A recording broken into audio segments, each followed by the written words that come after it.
Hello friends, welcome to Mahatim judicial forum. आज मित्र हम लोग बहुत ही इम्पॉर्टेंट इशू आईपीसी का टेकअप करेंगे, जो जनरल एक्सेप्शंस के नाम से जाना जाता है। Right of private defence and general exceptions दो चैप्टर हैं। लोग इसको एक ही चैप्टर ट्रीट करते हैं, लेकिन ये चैप्टर एक्चुअली दो चैप्टर है।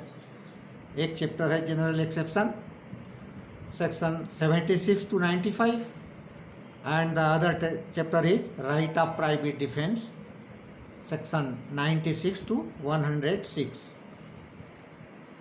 यह धारा 76 से लेकर 106 तक विस्तारित है मित्र। जनरल एक्सेप्शन चैप्टर 4 ये आईपीसी का वो इम्पॉर्टेंट चैप्टर है, just like fundamental right in constitution. Constitution संविधान का प्राण कहे जाने वाला जो चैप्टर है, भाग 3 संविधान का मूल अधिकार से रिलेटेड है। ठीक वही हैसियत जो है इस चैप्टर की है। यह अध्याय धारा 76 से लेकर 106 तक विस्तारित है मित्र। संहिता की धारा 6 यह प्राविधान प्रस्तुत करती है, आईपीसी की धारा 6 कि अपने आप में एक सुप्रीम पार्ट है। ये अध्याय जो है, यह अध्याय सेल्फ में एक सुप्रीम पार्ट है। आईपीसी के अंतर्गत दी गई परिभाषाएं, इलुस्ट्रेशन, दृष्टांत, दंड, पनिशमेंट दी गई तमाम वर्णित साधारण अपराधों के अंतर्गत आते हैं। इसी प्रकार मित्र जो है धारा 105 यह प्राविधान प्रस्तुत करती है, जिस किसी पर्टिकुलर व्यक्ति को अगर जनरल एक्सेप्शंस का लाभ लेना है तो यह बात उसे खुद ही साबित करनी पड़ेगी। और एक और relevant provision Indian evidence act का मैं कहूँ मित्र कि सेक्शन 106 ये प्राविधान प्रस्तुत करता है कि कोई पर्टिकुलर फैक्ट अगर जिस किसी व्यक्ति के नॉलेज में है, वो बात वही व्यक्ति साबित कर सकता है। एज फॉर एग्जाम्पल, अगर किसी व्यक्ति के ऊपर बिना टिकट यात्रा करने का कोई एलिगेशन हो, अपराध हो, तो यह बात उसी को साबित करनी पड़ेगी कि उसके पास टिकट है, क्योंकि टिकट वो रखता है और टिकट की जो जानकारी है, नॉलेज है, उसकी अपनी स्वीय ओन नॉलेज है उसकी, इसलिए उसको प्रूव करना पड़ेगा। यह बात जो है सेक्शन 106 एविडेंस एक्ट प्राविधान प्रस्तुत करता है। एक और इस बारे में आपको जानकारी मैं दे दूं कि सामान्य अपवाद के साबित हो जाने पर अभियुक्त अपने ऊपर लगे सारे अपराधों से संपूर्ण बचाव प्राप्त करता है। और अब मेन टॉपिक पर आ जाया जाए, ये कौन कौन से सेक्शन हैं। ये सेक्शन 7 भागों में डिवाइड करके मैं आपके सामने रख रहा हूँ। These exceptions strictly speaking come with in the following 7 categories. Number first, judicial act section 77, 78 ये न्यायिक जो है कार्य हैं। Second, mistake of fact section 76, 79 ये bound by law, justified by law. इतना दोनों में डिफरेंस है, बाकी सारे प्रोविजन सेम है, इसलिए ये कहे जाते हैं mistake of fact section 76, 79। Third ingredient में एक्सीडेंट सेक्शन 80 दुर्घटना। Number 4, absence of criminal intent section 81 से 86, सेक्शन 92 टू 94। नंबर 5, कंसेंट सहमति ली जाने की बात पर कोई अपराध सेक्शन 87 से 91। Absence of criminal intent 81 to 86, 92 to 94, consent 87 से 91। ट्रिफलिंग एक्ट, तुच्छ हानि अगर बड़े अपराध को नियंत्रित करने के लिए तुच्छ हानि कारित कर दी जाए तो वो बात अपराध नहीं है इस सेक्शन में, ट्रिफलिंग एक्ट। और last, private defence section 96 to 106। मित्र 76 की बात की जाए, 76 यह प्राविधान प्रस्तुत करती है, यह धारा आईपीसी की कि वह बात कोई भी अपराध नहीं है जो किसी ऐसे व्यक्ति द्वारा किया जाए जो उसे करने के लिए विधि द्वारा आबद्ध हो, और जो कि तथ्य की भूल के कारण न कि विधि की भूल के कारण सद्भाव में यह विश्वास करता हो कि वह उस कार्य को करने के लिए विधि द्वारा आबद्ध है, बाउंड बाय लॉ।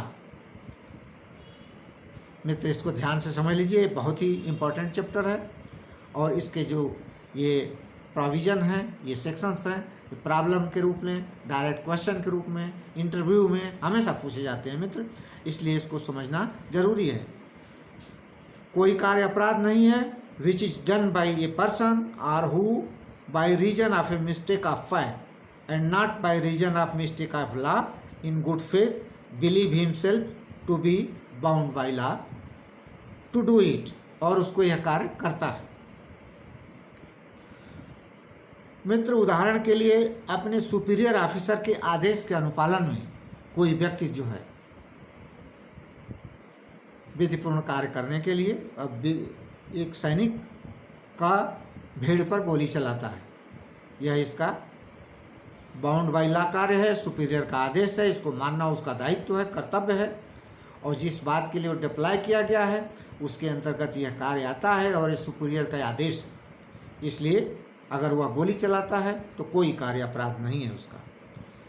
लेकिन मित्र, Simangal Singh versus AIR 81 1981 Supreme Court 1917 CRLJ में आधारित किया गया मित्र, अगर सुपीरियर ऑफिसर का आर्डर लॉफुल है, ध्यान दीजिए ये बहुत ही इम्पोर्टेंट सेक्शन है, इसकी बहुत ही इम्पोर्टेंट अहमियत है। और सिमंगल सिंह में कहा गया है कि सुप्रीम कोर्ट ने निर्धारित किया कि सुपीरियर का आदेश अगर लॉफुल है तो ऑब्वियसली उसका अनुपालन भी लॉफुल है। अगर आदेश लॉफुल है, उसके अनुपालन में कोई कार्यवाही की जाती है तो वो कार्यवाही कृत कार्य एक्ट अपने आप में लॉफुल है।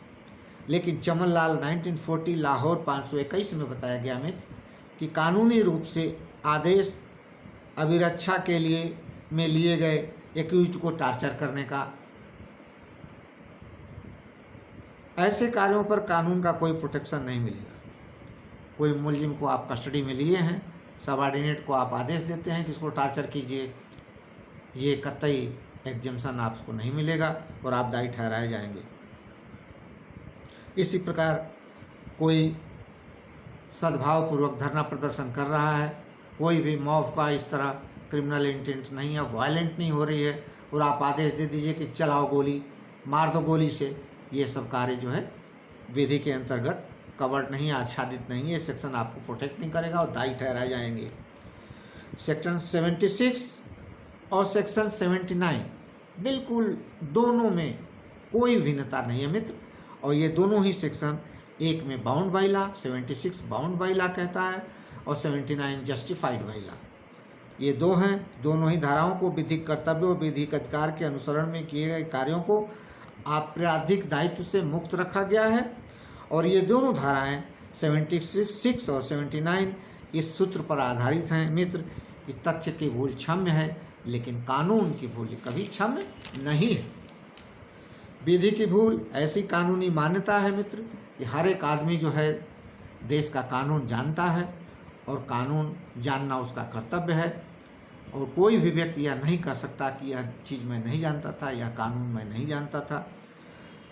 M.H. जॉर्ज बनाम महाराष्ट्र राज्य, M.H. जॉर्ज बनाम महाराष्ट्र राज्य में ये निर्धारित किया कोर्ट ने, ऑनरेबल कोर्ट ने यह निर्धारित किया कि इवन कोई नया कानून पास हुआ है उसके बारे में भी कोई एग्जम्पशन नहीं है कि कोई व्यक्ति उस कानून को नहीं जानता था। इस प्रकार न्यायिक शक्तियों के इसमें नवीन विधियों की अनभिज्ञता का कोई बचाव नहीं है। अब मित्र 78 सेक्शन की बात की जाए, 76 और 79 को हम लोगों ने डिस्कस किया, ये दोनों ही कोरिलेटेड थे इसलिए दोनों को एक साथ डिस्कस किया गया। अब बीच में जो सेक्शन छूटे हुए 77 और 78 एक नेचर के हैं, इसलिए हमने दोनों को एक जगह रखा है ताकि आपको याद करने में सहूलियत हो जाए। 76 79 बस दोबारा मैं आपका रिवीजन करा दे रहा हूँ। 76 में बाउंड बाई लॉ है और 79 में जस्टिफाइड बाई लॉ है। कंटेंट्स दोनों के सेम हैं और दोनों हैं तथ्य की भूल और विधि की भूल के ऊपर निर्धारित हैं मित्र।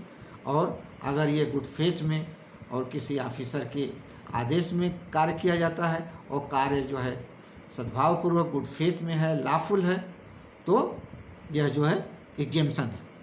78 में किसी न्यायालय के निर्णय एवं आदेश के अनुपालन में कृत कार्रवाई अपराध नहीं है। कोई भी कोर्ट जो भी फंक्शन करती है, जो एक्ट अपान करती है, उसका कोई भी कार्य अपराध नहीं है।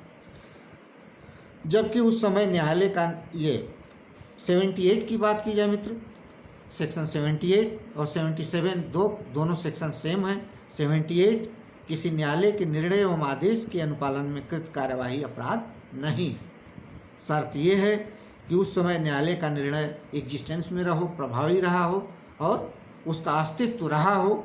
नंबर 2, कार्य करने वाला व्यक्ति सद्भावपूर्वक जानता हो कि उक्त आदेश, उक्त निर्णय किसी सक्षम न्यायालय, अधिकारिता वाले न्यायालय द्वारा पारित किया गया है। सेक्शन 80 है मित्र, दुर्घटना।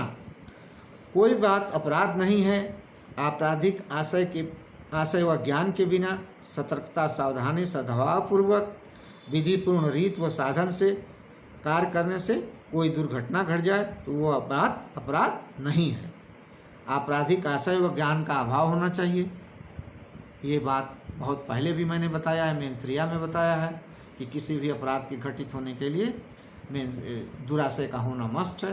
तो गंदे आशय से, बुरे आशय से ये कार्य नहीं होना चाहिए। पूरी सतर्कता, सावधानी, सद्भावपूर्वक होना चाहिए और विधिपूर्ण साधनों का प्रयोग करते हुए होना चाहिए। मित्र, एक दृष्टांत है। कुल्हाड़ी से काम कर रहा था, कुल्हाड़ी का फल निकलकर निकट खड़े व्यक्ति की मृत्यु कारित कर दिया। अतः यह धारित किया गया। जब कोर्ट के सामने मामला गया तो कोर्ट ने पाया कि विधिपूर्ण साधनों द्वारा प्रयोग हो रहा था, इसका कोई आसन, उसका आशय जो था उसके मृत्यु कारित करना नहीं था। अतः इसका कार्य जो है धारा 80 द्वारा, धारा 80 द्वारा जो अपराध के अंतर्गत एग्जेम्पशन मिलना है, लाभ मिलना है, इसको मिलेगा क्योंकि इसके सारे अवयव सेटिस्फाई हो रहे हैं। दुर्घटना के लिए जो बातें हैं मित्र, विधिपूर्ण कार्य, लॉफुल एक्ट, विधिपूर्ण साधन एवं रीत से किया जाए और दुराशय का पूर्णता अभाव हो। This is the most important element of satisfy the section 80। उदाहरण के स्वरूप मित्र, अगर ख पर जान से मारने के आशय से गोली चलाता है, अचानक बीच में ग आ जाता है और गोली ख को न लगकर ग को लग जाती है और क यह प्ली लेता है कि मैंने तो इससे कोई मेरी वैमनस्यता नहीं थी, इसको तो मैंने मारा ही नहीं। आपका आशय, आपका कार्य विधिपूर्ण नहीं था, इसलिए आप दायी ठहराए जाएंगे, आपको कोई अपराध इसमें बचाव नहीं मिलेगा। इसी प्रकार मित्र, सेक्शन 81 आवश्यकता पर आधारित है। आवश्यकता बड़ी अपहानि को रोकने के लिए किसी छोटी अपहानि को कारित कर देना मित्र। जैसे आग लगी हुई है, आग फैल रही है, आसपास दीवारें हैं, घर की दीवारें हैं, उनको गिरा दिया जाए ताकि आग बुझ जाए। तो इस कार्य को कोर्ट ने इसको लीगल कार्य करार दिया और न्यायोचित माना गया। ये केस है मेलवर्जर वर्सेस स्पिंक, मेलवर्जर वर्सेस स्पिंक। इस मामले में आग के फैलाव को रोकने के लिए दीवार गिरा देना न्यायोचित माना गया। माउस एक मुकदमा आया मित्र, माउस में 1608 का ये मुकदमा है, बहुत पुराना मुकदमा है। नाविक ने देखा कि तूफान में मित्र यात्रियों को बचाव के लिए यात्रियों के जो सामान जो है नाव पर जो रखे हैं, जल में फेंक देना न्यायोचित रहेगा। और उसने सारे सामान, जितने यात्रियों के सामान थे, उसने जल में फेंक दिया और सबके सामान से जब नाव हल्की हो गई तो तूफान से उसको बचा लिया। कोर्ट ने इसको धारित किया कि इसको आवश्यकता का लाभ दिया जाएगा या दायी ठहराया नहीं जाएगा। तो आज इस प्रकार मित्र हम लोगों ने 76 लगाया, 81 धाराओं का अवगाहन किया और ये सेक्शंस जो हैं बहुत ही इम्पॉर्टेंट हैं। Problem of point of view से, डायरेक्ट सवाल के पॉइंट ऑफ व्यू से, इंटरव्यू के पॉइंट ऑफ व्यू से एक इम्पॉर्टेंट सेक्शन है और इसकी तैयारी करें। मुझे आशा है कि आप जो है अपनी तैयारी से के बलबूते ज़रूर सफल होंगे। इन्हीं शब्दों के साथ मैं आपसे विदा लेता हूँ। सादर आभार, समापन, नमस्कार।